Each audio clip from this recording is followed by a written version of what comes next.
Recording is starting. So we watched Absence of Malice. Is that what you watched? Yes. Ha ha ha. Malice, the movie Malice. You're so funny. Trying to fake me out. One day I will just start looking up Malice and go with it and say, oh, crap, you're going to go. It was a great movie. Don't know why Jeff picked it, because nobody from the last movie was in this movie. Yeah, and the dinosaurs were just like a moot point. Why bother watching that? So what'd you think? I liked it. I thought it was good. It was definitely an 80s movie, which I just see so many of the typical movie things that just drive you crazy now. But I liked it. You could tell Farrah Fawcett had been around before Sally Field was in this movie, because her hair was just very Farrah Fawcett-y. I never even thought of that. I saw Sally Field's little slim waist at times, and you go, that just looks like she could break in half. Like, yeah. No, I liked both actors. I thought it was good that way. The storyline I thought was interesting. When we've seen this kind of thing before, though, so it's kind of like, well, do I need to see it? Was it the best one done? Maybe not. But I thought, for the time, I thought they did a pretty good job. What do you mean we've seen this one before? What do you mean? Journalism on its ear. They shouldn't have done that, made a mistake, and lives have changed forever. I'm sure that there's other movies about that. I should have looked them up and told you them, but I didn't. Well, I mean, they actually, right at the bottom of Ambi, they say movies like this, Sense and Sensibility, Someone to Watch Over Me. Sense and Sensibility. Yeah, that's the first one. More like this. When a Stranger calls Groundhog Day, Little Women. No, I don't know why they have that. Anderson Tapes, The Bribe. I don't know. I liked it because it was such a no car crash scenes. They didn't try and overdo anything in it. It was just felt like you were peering into the real life story of what you're doing. Nobody went overly gung-ho on getting angry and mad. I mean, there was that one scene when he was pretty mad at her because of his suicide.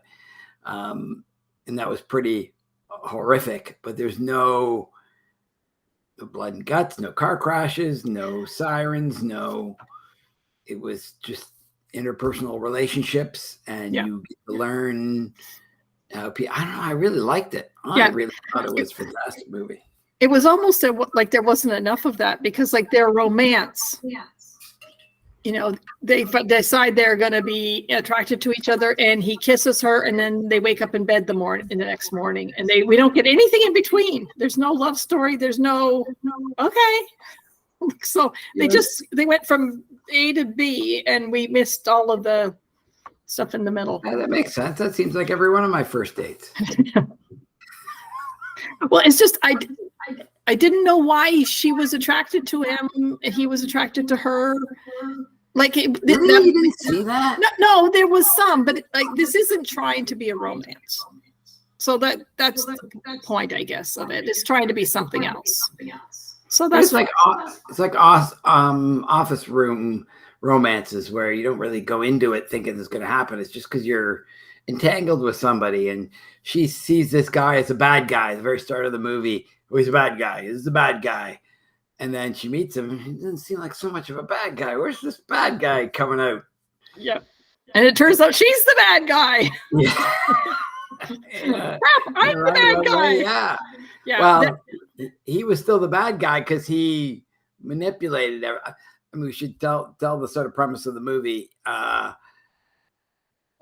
He's linked to the mob, and because his father had something to do with that kind of stuff. Some guy went missing. His name was Joey Diaz, and I remember that only because my favorite comedian's name is Joey Diaz. Oh, that's cool. So I quite like that. And then the FBI decides to pretend to pin it on him to see if something can fall out of that. Yeah, they want to flush out someone else by pinning it on an innocent guy.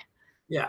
And so this Elliot, he's played by Bob Balaban, and he just sets her up. And at first you think, oh, she's so clever, staying in the room. And he left her on purpose with that file so that she, it's like the revealing of that came kind of slow and interesting. So I like that. Yeah. But that guy was, you've seen him everywhere, and you never know his name. I never knew his name was Bob Balaban. Wasn't he on Seinfeld? He was Elaine Bennis's, the NBC exec who was on the whale ship chasing somebody, and he was funny. Didn't George get in trouble for looking at his daughter's boobs or something? Might be. I think they came over to pitch the show again, and the daughter's there. And George is like, he can't stop looking, and he like catches him looking at his daughter, and then everything blows up.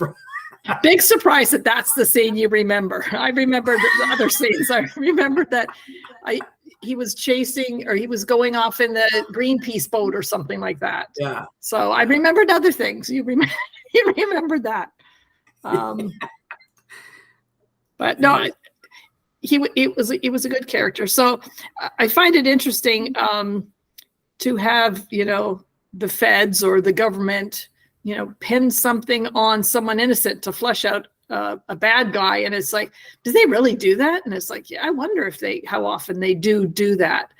Like they find a reporter young or eager enough to latch on to information and see where it goes.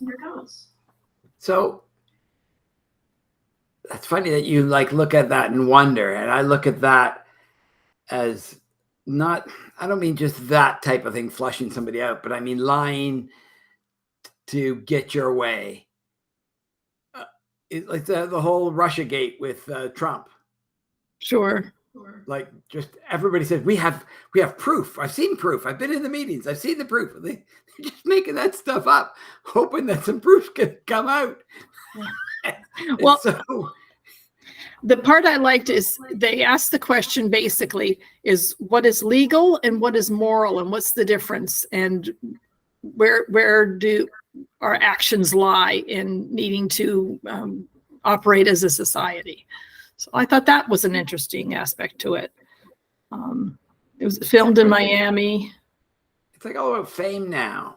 If you can get a story, especially because normal news, I mean, print media is dead, and now even broadcast news is dead, and it's all internet-based news. I mean, I get all my news from the internet now. Do you do the same thing, or do you actually listen to nighttime news still? Well, we will, but that's not where we get. Almost always, it's like I read that already on Facebook, or it was already Google had like. My computer tells me that Tina Turner died way before the television does. Yeah, that kind of thing.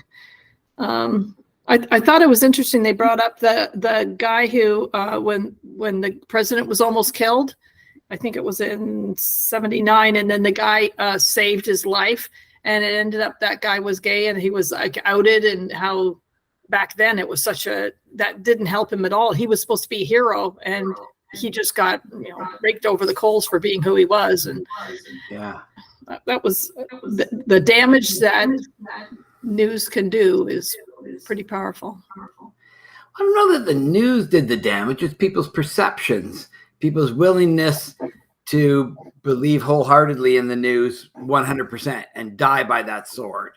I mean, that's pretty much the whole left-wing, right-wing thing in the States is that. Pro-Trump will say something and anti-Trump will say something else, totally the opposite. And the right answer is somewhere in the middle, but both sides will not believe the other ones, no matter which news media came out with it. If their news media came out with something, the other one's lying. The other one's saying, no, they're lying. We're telling the truth. Well, but the effort to be not politically correct or whatever is so strong that they're saying, we don't care what you said. We're in the other direction. Even if what they said was actually pretty good. Sometimes, it's not such a bad idea. It's just you want to jump on them because they're on the other team, and you're not allowed to be on talking about anything good coming from the other team.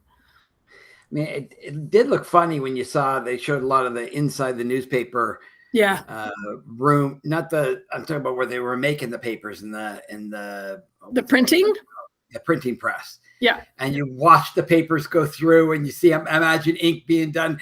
And then even to the point where the delivery boy is throwing them on the lawns. Like they showed that whole infrastructure. Yeah. And we now look at, what it is that creates that.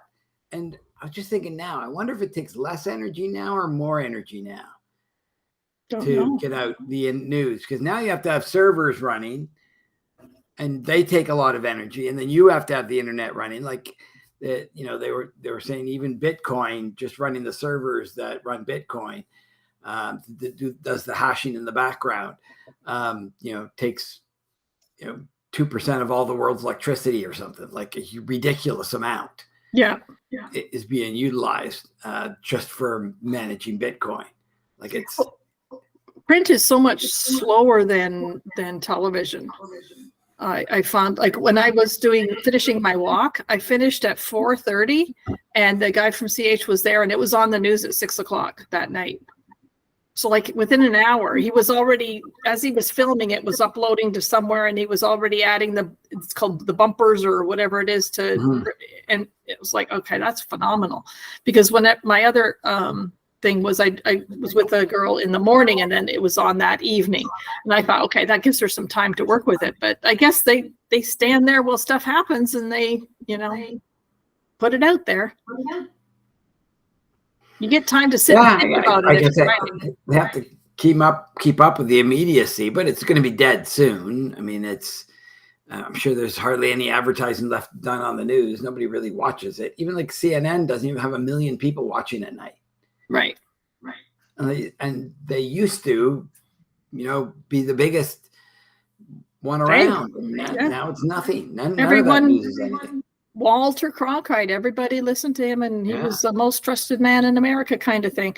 The movie had a couple really good scenes. The ones I appreciated. When Teresa had her funeral, the fact that she was Catholic, and so she'd had an abortion and she committed suicide, and both of those things are no-nos for the Catholic Church, I think. So that was a facet that they didn't really investigate too much. But I loved the fact where she went to the door and she opened up the newspaper and saw what it said, and her panic was to go collect all of the neighbors' newspapers as she ran, like her desperation, like, I don't want anyone to see this. And so actually it would have been interesting to follow her a little bit, but she was just like this secondary character. But the fact that her life was so impacted by telling the truth, and it's like, well, do we all have to need to hear the truth from other people, especially when the whole thing was made up? Like, then it's like, what a waste. So, I really appreciated Sally Field's, Megan Carter's, the regret and the sorrow for being involved. And that scene in the warehouse was pretty powerful, and I thought they did a good job of that. That she accepted that punishment. Yeah, because she felt she knew it. She knew it was her thing, and I don't even know when she knew that she was duped.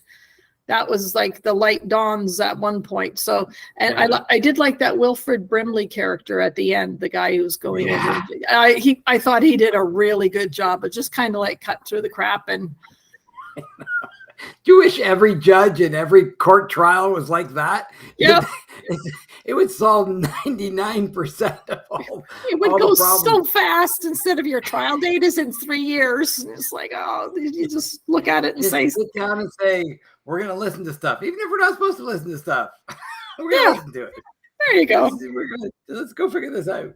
And I didn't quite get the desperation that Paul Newman had, that that I thought could have been explored even more, because like this guy is being attacked and accused of things, and it's like there's repercussions, and he's like, that could have been explored even more. But I mean, how long do you want the movie to be, I guess? But so I didn't quite, at the very end, when he sort of realized he did it to get back at them. Was it to get back at them for his friend's suicide? I don't know. See, there's not really sure. Bigger back at them, because we obviously saw at the very beginning of the movie, she's like saying, this guy is missing, and now they're finding a fall guy for it.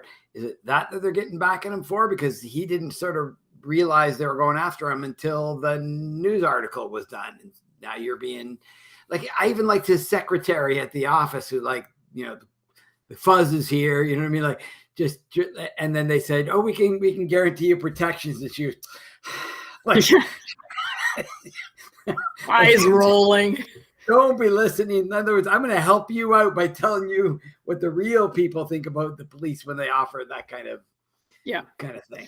Yeah, so it gave us a little bit of insight, but we sort of seen this kind of thing before. Like for us we've never been in the newsroom, so we don't know what it's like. Although I was at the Hamilton Spectator, I had a tour of their desk, and it wasn't nearly as clack clack clack go the stories are breaking now, and I liked the computer work that she had, this advanced computer stuff in the 80s. It's like, oh wow, you see those flashing screens with the terminals. It's like yay. Or they were trying to show the high-techness of it. Sure. You would make a call and somebody be editing a word processor.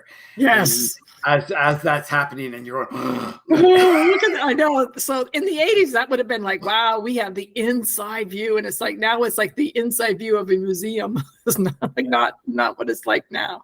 But it was nice to see that. That's how it was done. So yeah, all in all, I thought it was a good movie. I liked it. I thought her acting, everybody's acting was really, even the small characters. Look for the mistakes, and I saw a couple times where I went, oh, that wasn't well acted, but that was so rare that I thought that they fell short there. Everybody's fears at the right time and the way that they were, her acting, didn't think I found any mistakes in it. She was brilliant. Yeah, she almost always is. Yeah. And Paul Newman too. That he doesn't look like he's acting. He looks like he's just that guy. So I guess our next movie will be starring him. So we'll get to watch him some more. Yeah. So that will be good. What movies do I have with Newman? Cars, the animated. No, that's not enough of him in there. Cat on a Hot Tin Roof, Cool Hand Luke. I have not seen Cat on a Hot Tin Roof. And that's have you? Elizabeth Taylor, isn't it? No, I've not seen it either. 1958. That might be one. And what was the other one you said? Cool Hand Luke. Yeah, and apparently Lady L with Sophia Loren with a movie called Lady L. So Cool Hand Luke was, I don't know much about the movie, but on Cheers, they argued that was one of the sweatiest movies ever made. Oh, yeah? Yeah, no, that's the sweatiest. No, Delivers. No, Cool Hand Luke, sweatiest Torn movie. Curtain with Julie Andrews. During the Cold War, an American scientist appears to defect to East Germany as part of a cloak and dagger mission to find the formula for a resin solution, but the plan goes awry when his fiancée, unaware of his motivation, follows him across the border. So who else is in Cat on a Hot Tin Roof? That is Elizabeth Taylor, Paul Newman, Burl Ives, Liz Taylor, Judith Anderson, Jack Carson. Yeah, I think we'll be picking Cat on a Hot Tin Roof, mostly because I haven't seen it. I can't say I know too much about it. An alcoholic ex-football player drinks his days away, having failed to come to terms with his sexuality and his real feelings for his football buddy who died. That's not Cat on a Hot Tin Roof, is it? His wife is crucified by her desperation to make him desire her, but he resists the affections of his wife, his reunion with his father, who is dying of cancer. I really did not know that storyline at all. He said he's going to be gay. like where's the cat? Movie. Where's the cat? Where's the tin roof? I don't know where any of that is in there. So yeah, no, I guess in my head I thought like Fiddler on the Roof. Yeah, me too. Or Streetcar Named Desire. You're right. Or A Star Is Born. Like I was in that category somehow, and Oh, we shouldn't talk too much about it because then we wanted to say what we were talking about. Well, it's okay. We have nothing to say about this movie. So, well, it was good. We liked it. It was lovely. Yeah, no. I was pleasantly surprised. Yeah, I didn't check to see if it won like awards and stuff like that. But so the title "Absence of Malice" sort of pertains to the fact that when you're writing a story, at least in the paper and any part of the press, legally to get away with writing things, you have to look at, is there an absence of malice? Right. An attempt to hurt somebody, I guess. Right. And if you don't have an attempt to hurt somebody, they get hurt by them by and by, then the paper's not in. I like the lawyer's point of view as they talk to him, and she said, but should we talk about this? Should we write this? And he just asked her questions. Mm-hmm. And then in the end went, this is our job. This is what we do. My job is to make sure you've answered these questions this way. You have a week ago. Yeah. Even if it screws up someone's life, it doesn't really matter. It's just like we've done our due diligence is what it is. He said something like, that's democracy. like yeah, that's what it is. Well, I'm following a Facebook group, and it's called Human Beings of Hamilton. And it's this person, and I don't even know if it's male or female. They're very anonymous. And they have they used to be part of the homeless drug addiction community years and years ago, and now they're doing good. And they take pictures of the homeless and interact with them and pay them for their picture and for their story, and it's done with very much dignity and So he's got lots of people because homelessness is such a big problem here. So you got people saying, okay, how can we help? Can we give you money so that you can give it to them and whatever. So the spec was supposed to talk with them, and then they decided not to. And I thought, well, why would they do that? But when you think about it, it's so complicated what this story is. So there's a story about homeless people. Okay, simple. We'll just tell the story. But it's like this person that you're giving a chance to tell their story. They're quite often a drug addict and might have been a criminal. And so if you were the house that was robbed, it's like, I don't want this guy praised and elevated for being homeless. So it was like, oh, it's a little more complicated when they've done illegal things and when they're behaving in an illegal way. Like, how much are you then giving it this, I can't say glamour, but accreditation somehow. So it's just interesting. It's like, so the spec turned down the story, and it's like, I wonder why. Like, it's probably more complicated than you think. What's it, that guy who was hired in the White House, really high level communications person or something, and it's a guy who dresses as a woman, and like they thought, well, we'll put some gender bending person into that role. That'll be, very woke of us at the White House. And then they find out this guy who's wearing all these clothes was caught stealing bags from airports where the bag is sitting there, and he went, well, I'll just grab that one and head off home, because he wore this woman's dress. Yeah, it was made specifically for her, that the person says, that's my dress. There is no other one like it. He stole my dress. Now I know the guy. So like, that's how he got caught. Okay. And there was other video of him wearing other ones of her dresses. Okay. And this is a guy working in the White House, and he's worse than a common thief. Like, it was hilarious. Yeah. Yeah. So they hired him for the wokeness, not for anything else. Right. They didn't even look into it. But like, it ends up being a really interesting story, but not for what they think. Yeah, no kidding. Yeah. But everyone's got very interesting stories if you talk long enough to them. Although some people, they don't think they have a story at all. So, because I was talking, I went to a physio appointment for the first time because my shoulder was bugging me. So she was, telling me, well, how does it start and stuff like that. And then she says, oh, I forgot you're a storyteller. So I better just tell me the basics, because she was waiting for me to go and tell this whole long. It's like, no, I would have just told you what you needed to know. I don't need to make up a story for everything. So yeah. Have you tried ChatGPT yet for story making? I looked at it a little bit, but yeah. I asked it because I was talking to somebody out in Calgary who's doing some work for somebody who's got a son who's a hockey player, and he shoots deer. You know what I mean? Like he goes out and shoots. And so I said, write me a poem for a 16-year-old's birthday who plays hockey really well and shoots deer. You would not believe. And then I said, do the exact same thing again. Got a totally different poem. Okay. And each poem was immaculate in poetry writing. Right. Like, I would have spent days and days to try and come up with something as good as what came up there. Well, I should have used it. I was supposed to do a very brief review of, like, I was part of this scavenger hunt, and some of it was digital, and you had to take pictures and record things. And one of them, I was supposed to record a video recording of my favorite law movie and why.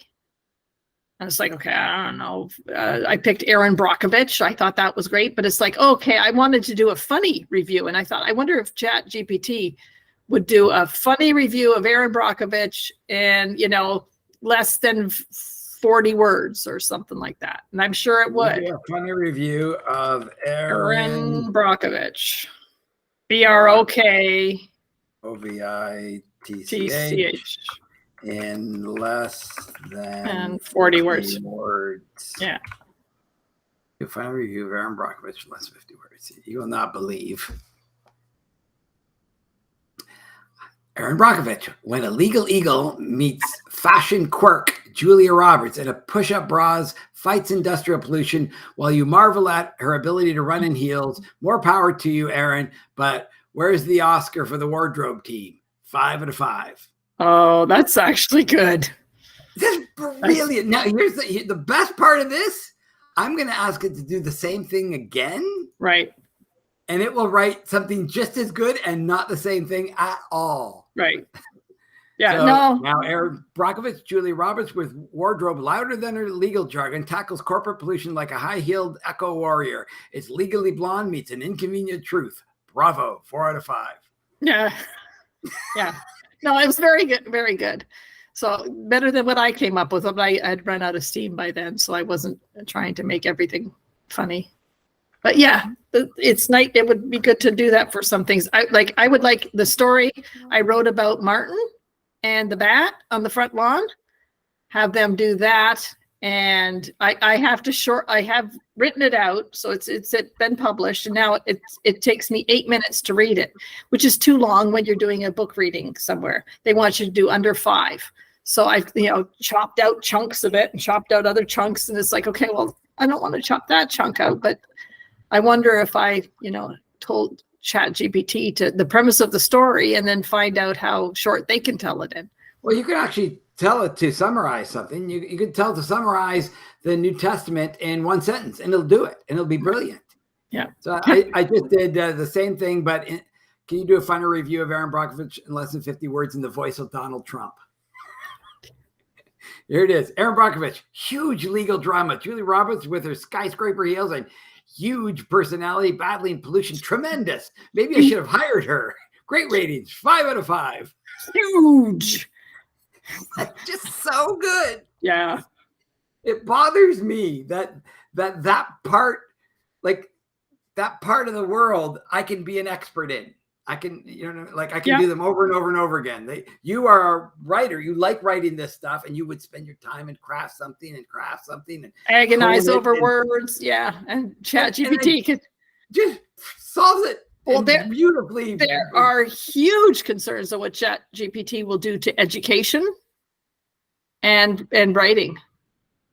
So you know me, I take the opposite role that everybody else is going to do. Yeah. They're all worried about it. I'm thinking it will make it so much better, because that's no longer the thing we worry about. The same way they used to think when they had the printing press, they went, oh, this is going to stop storytelling. You know what I mean? But it's going to be written down and logical, and we don't have the creativity brought into it anymore. Well, we found a way of making the creativity a bigger part of it.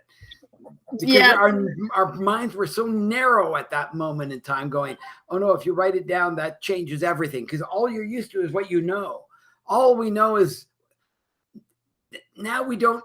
So here's what's happening in the future. 5 years from now, you won't watch a movie. You'll do the same thing that I just did, saying, come up with a poem. You'd say, make me a movie of this, and it will do it with all the characters and act them. You see them in 3D doing it perfect. You can't tell them from real people, and you will have a movie that you've told the computer system to generate for you. And you watch this movie, and it's your movie, and you say, do it again, and it won't be the same thing. It'll be just like ChatGPT. It'll come up with another thing. Oh, make the ending really sad. But make sure this character here rises to the level of president of Indonesia. Right. And you just do what you want, and then you watch your movie. And like that. So now the thing of other people writing something to give you something isn't important, because just like you follow Stephen King and you like his things, well, you'll have your own Stephen King ChatGPT that you've designed to be written the way you want them written.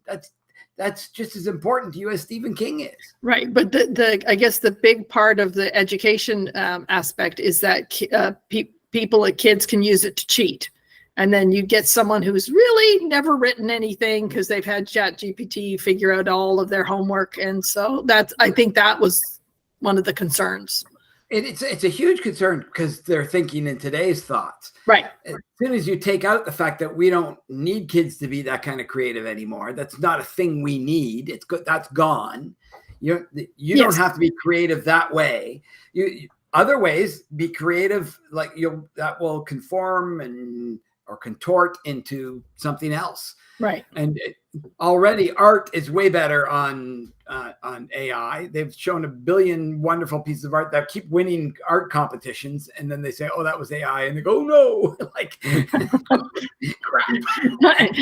I do find that hilarious. Like the idea too, like someone says, oh, I don't want them writing. And turns out they wrote that kind of thing. Like I really appreciate that. Or the artist who said, when they laud it to the high heavens, and it turns out that was their dog wagging their tail in the brush of the paintbrush or whatever. So those things, that sense of irony, I really appreciate. Do you know? So anyone who does photoshopping, do you do photoshopping?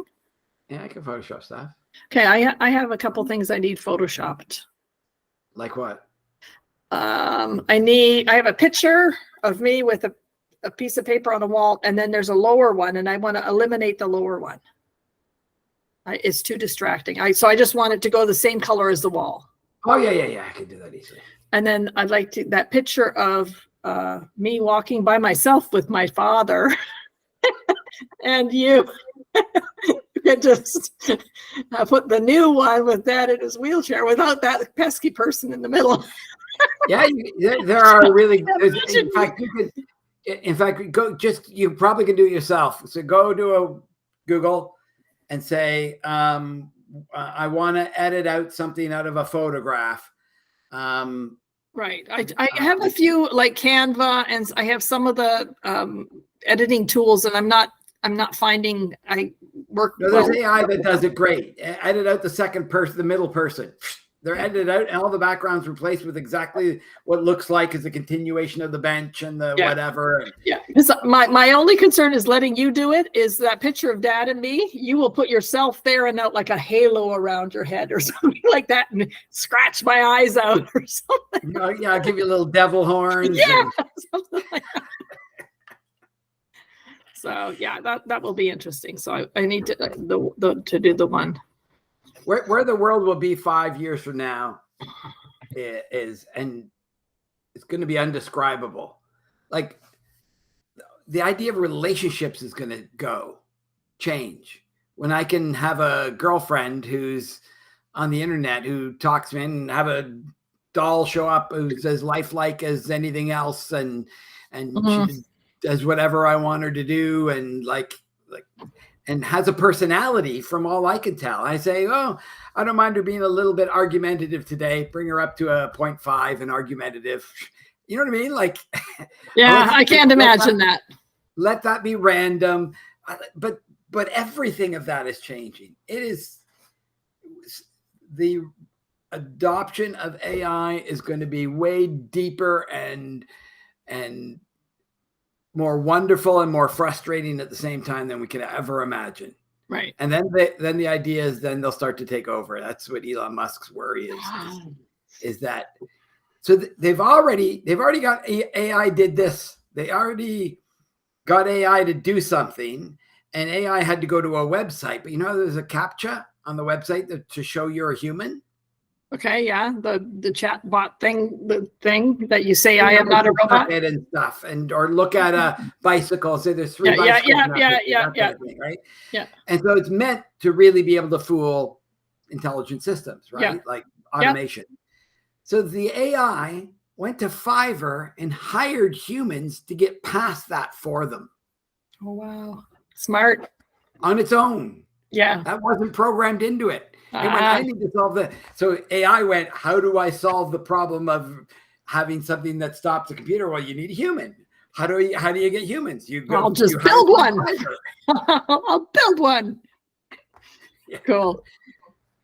Yeah, we're screwed. So let me see. I'll do this. What is it? Review. No, what's it called when you short form it? Summary. Summarize. See, I'm a little bit helpful. Might not be Google Home or whatever, but. Summarize the New Testament in one paragraph. The New Testament of the Bible tells the story and life, death, and resurrection of Jesus Christ, Son of God. It begins with the four Gospels, provide different accounts of the teachings, miracles, crucifixion, resurrection, the Acts of the Apostles, described early Christian church growth. Letters to the key figures, Peter and Paul, following the epistles or letters from the Paul and other apostles, moral guidance, theological instructions, early Christian communities. New Testament concludes the book of Revelation, prophetic vision of end times, and the final triumph of God's kingdom. One freaking paragraph. Couldn't be more properly concise than that. Mm-hmm. You can give it a PDF file that you get that's 4 pages long. I don't want to read it. Summarize that for me. Here's what you want. You go, oh, I need to read that. Then you go read it. You know what I mean? Because if you're like studying something, you don't know if these next 4 pages are going to be worth your time or not. Are they going to remove your brain and put it in a machine? I don't know if we get to live forever because of that. I sort of don't think so. I don't think we're there yet. And we haven't done transportation like the transporter on Star Trek yet. Haven't been able to. They've been able to 3D print alive stuff, right? Using cellular matter. Did you know that scientists have actually, this just happened lately, scientists have discovered a world, I don't know if it was with the James Webb telescope or whatever, but it's populated completely with robots. Okay. Did you know that they found that? Nope. It's called Mars. Mars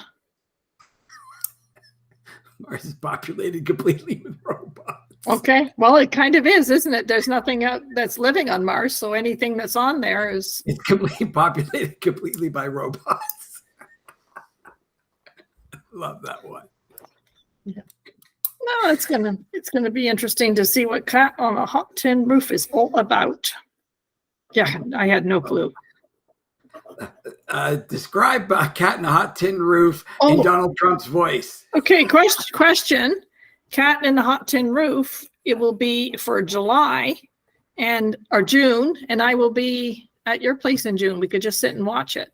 Yeah. Maybe we can watch it together. Then we never really organized a movie this early. No.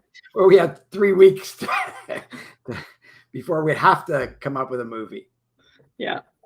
Well, it's like, yeah, I don't think I've ever said no to anything you suggested because no matter what it is, I'll watch it again. Yeah. I might say we've done that one already, Jeff. We've already done Sling Blade, Jeff. So that was our first one. This one, I was hoping you hadn't seen it. But there weren't really any other great ones with Sally Field that I wanted to watch I had. Right. So it's about the only one I went, oh my goodness, there's not much here. Yeah, she was in Norma Ray, Forrest Gump, a few others. Yeah, but I don't think I have Norma Ray. Have you ever watched or rewatched her in Smokey and the Bandit? No. Oh, you'll be sadly disappointed how dated Smokey and the Bandit is. It was so cool when we were kids, and now it's like, oh, it's painful. Yeah, it's what it is. So that's what most of the 80s, when I look back at most of those are like, this is painful, but I hadn't seen it before, so that was one of the things. But yeah, no, I did enjoy it. The hair was almost too perfect, but other than that, boy, Paul Newman's good looking though, eh? Yeah, he's a handsome man. I'm sort of glad in the next movie he's going to be a little bit gay, because that might be helpful to me. Yeah, no, he's gorgeous, and I guess they compared Newman and Redford to George Clooney and Brad Pitt, because Brad Pitt has the Redford look, and so George Clooney is a dark-haired kind of, and they're sort of friends, and the guys who are not, they don't seem to be vain at all. They're just these guys, and they have a good sense of humor about themselves and stuff like that. Like, I love how Robert Redford, he's old and he's still in movies, and he's like, I'm not getting anything done. I'm going to be craggedy old, and that's who I am, and that's what you're getting. I really appreciate that, as opposed to that people sometimes get done. Which, I mean, if they want to do that, that's fine too. But it's like, give a little shout out for the people who let themselves age gracefully or not so. There was a joke I saw where, how people have lists of people that they get to sleep with that their wife has okayed them. Sure. You have 5 people you can sleep with. Yeah, that's right. So the guy agreed to it, and so she came up with her list, and it was like George Clooney and Brad Pitt, and listed off 5 hunky Hollywood types. And so she said, who's your list? And he goes, your sister, your best friend, Beth, your mother, the girl at Woolworths with the big boobs. That's on his list. That was so good. A chance. Yeah. Okay, well, I think we've done talking about the movie, and we gotten your Woolworth big boobs in there, so I guess that's good enough. We'll see y'all next month, where we might even be in the same room talking about it. Just put the camera on. I don't know. We'll do something. No, we still have to have 2 cameras. It's just the back of your head should be behind here. You have a camera in front of you, so you're behind me, but you're facing the other way. So I can see the back of your head, see the back of my head and yours. He's talking. Blah, blah, blah, blah. Yeah. Who knows? We'll figure it out. We'll either that, or we'll wait till I go home and then we do it. Yeah, we'll figure it out. Yeah. All right, see you next month. See ya.